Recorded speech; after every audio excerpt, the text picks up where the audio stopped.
Mga kaibigan, ang tinitignan nyo ngayon ay ang The Spinning Ballerina Illusion. Para sa karamihan, ito raw ay umiikot ng pakanan o clockwise, pero ang sinasabi ng iba kapag tinitigan mo raw ito ng mas matagal, ay mapapansin mong ang ikot nito ay pakaliwa.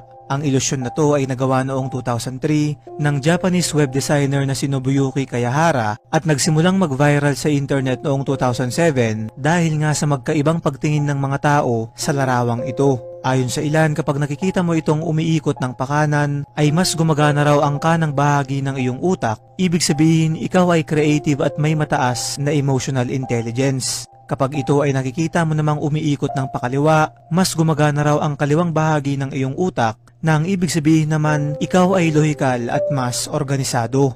Kaya lang ang paliwanag na to ay hindi sinang-ayunan ng siyensya, kaya naman hanggang ngayon ay isang hiwaga pa rin sa ating lahat ang bagay na to. Ikaw kaibigan, pakaliwa o pakanan ba ang ikot na iyong nakikita?